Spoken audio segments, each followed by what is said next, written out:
Chosen trigger. Betrayed by a best friend. 1. Setup. I was a hopeful, hard-working man with a plan. My brother in all but blood was the man I trusted most. We started a software company in a small garage with dusty computer screens and the glow of coffee machines. We promised to share the pie, every inch of it, even the long nights. We worked the weekends together, mapped our futures on whiteboards, and laughed at the same slow jokes that kept us sane. I believed in him because I saw myself in him. The same stubborn grind, the same quiet patience, the same stubborn faith that our work could change a few lives for the better. Our bond felt unbreakable, like a shield we wore around our everyday fear. A fear of failing, a fear of letting down the people who trusted us, a fear of the future closing its doors. I saved every dime for our dream. I ate cheap meals. I listened when he spoke as if every word carried a compass. There were days when we argued about a line of code or a marketing plan, but we always came back to the same line. We would stay honest, we would stay loyal, we would stay in the fight together. The longer we walked into that night together, the more I believed the line we shared could never break. My wife watched from the door of our apartment, proud of how we kept 2 feet on the ground, even as the world tried to pull us into the clouds. Our mentor, a grizzled old coder who spoke softly but saw much, told us to be careful with pride, to keep the work clean and the heart clean too. And I thought I understood what that meant. I thought the man I call boyfriend would carry his half of the load with the same quiet honor I carried mine. And in those expectations, I found a map that would not fail me, a map that would guide me through storms that would come. I woke each morning before the sun and watched the light spill across our white walls as if it could bless the hard work we poured into those blue screens. And I believed that our stubborn patience would turn the wind in our favor, that the market would see our intent the way we saw it, as honest effort meant to lift others as well as ourselves, and I held that belief like a stubborn seed in spring soil, sure it would break through, sure it would bloom. 2. Inciting incident. Then the storm hit. It came wrapped in a snarl and a well-timed joke, the kind that made others believe we shared a secret handshake with destiny. One afternoon, we pitched to a room full of investors, and he spoke with the weathered confidence of a man who had learned to hide his fear behind a confident grin. But as soon as the doors closed behind us, I saw the truth in his eyes. The flicker I would later regret naming as nothing but ambition.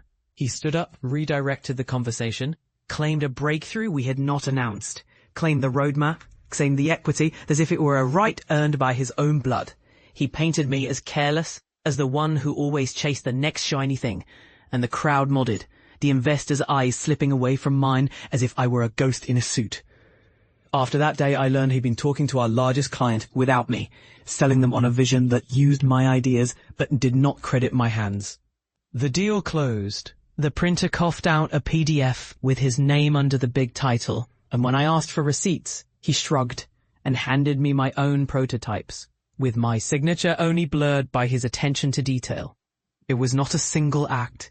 It was a quiet, calculated drift of his loyalty away from me. A slow misplacing of the trust we had promised would never falter. In the following days, the team began to shift their glances toward him, and I found myself facing the hard truth.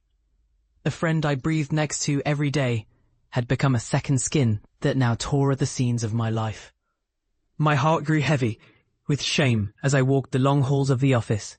Every frame of the old photos on the wall, a reminder of the boy I used to be, the boy who believed that doing good work in public meant keeping promises in private. When I finally faced him in the quiet of the late night, the room smelled of old coffee and new lies, and he spoke with a casual coolness that froze my breath, telling me that I had misread the deal we started, that I had made the shares a personal crusade rather than a shared mission, and his words hung in the air like frost that would not melt.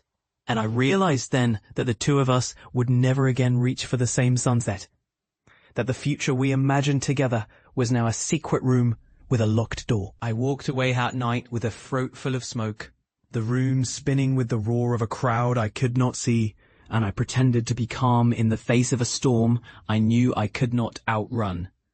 3. Rising action. For weeks I walked the edge of sleep, tasting the sour memory of his smile and the sting of his hand that had shaken mine into a bottle of cheap harbor. I started to study the market, not to pray, but to understand the field that could feed my family and the kids at the shelter where I spent evenings tutoring. I wrote down every mistake I had made, the things I should have seen in his eyes, and every line of code that bore his signature while I watched from the sidelines. I learned to listen harder to the room, to pass the breath between jokes, and I found I could hear the difference between truth and rehearsal in the tone of a conversation. I built alliances with 2 newer developers who still believed in the pure aim of making better tools for people. And I learned to read the room at investor meetings, the way a halter reads tracks after a rain. I kept my technique clean, my emotions under a lid I swore would not crack again, but I felt the world teaching me lessons through the smell of rain on the pavement and the soft thud of my heartbeat when the elevator doors opened and my old friend stepped out to greet me with his new network of people who would never understand the debt I carried. I watched him misbehave with the press, throw a party to celebrate his own success while ignoring the dent he had carved in my life. And I listened to the clicking of the keyboard as he wrote another press release that sounded like a victory chant. The more he spoke, the more I learned the art of quiet leverage. Not loud shows of force, but thoughtful fissures in his confidence. The kind that made him afraid to admit what he had done.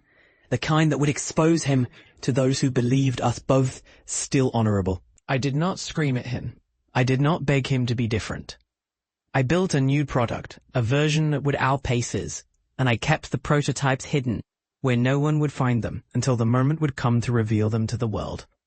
I kept my players close and my ego closer, and I felt the old ache inside me sharpen into a single blade that could cut cleanly the lie he had been weaving around on him. The night I signed the new investor's term sheet, I could smell the bitter metal in the air. The air tasted like rain on steel, and it reminded me of the first time I forgave him for a mess we had cleaned up years earlier. A memory that now burned as I realized forgiveness was no longer a path for us, only a milestone we had once crossed and would never cross again. I slept less and watched more, as if the night could hear me better than the day, and I let the cold facts settle into my bones like winter rain, testing my resolve the way a storm tests a tree. Full climax. The moment came not in a small room, but in a public arena, a televised town hall where the crowd, the questions, and the host asked for honesty. He opened with a smile that looked like a shield and began to praise his own courage, his own loyalty, and his own new company as if I had never existed. The host asked a direct question about the origin of our ideas and the truth of the timeline, and one by one the audience leaned in. I stood off stage with a cold drink in my hand, my jaw set, and I watched the fear in his eyes translate into a trembling mouth as I stepped forward. I did not deliver a speech of vengeance alone. I spoke the truth with careful care. I tied the pieces of the story to solid, undeniable facts. I presented email threads, the dates of code commits, and the legal signatures that proved the ownership of the core platform. Proof that the work had always lived in my hands, even when his name had been kept in the front of the room. I did not cry. I did not shout. I spoke with a steady voice that carried through the studio lights and into the seats filled with people who wanted to believe he was the genius behind our rise. In the moment when the host asked him to respond, he could not hide the tremor in his hands, a small leak in his certainty. He forced a walk to the podium, trying to pivot to a softer story about mentorship, but the evidence stood between us like a wall. He tried to question my motives, to reduce my pain to old wounds I'd supposedly never healed from. But the audience saw through it. They heard my voice, a voice that had learned to carry the truth like a drum in a quiet room, and they understood that the real hero of the tale was not him, but the discipline that kept me moving when I wanted to quit. When the lights dimmed, then the host thanked the truth for arriving. A hush settled over the room, and I felt the last breath of the past leave my chest, as if a long corridor had finally emptied of ghosts. 5. Redemption Arc. The fall of that false crown. did not end with me standing on his podium of lies. It began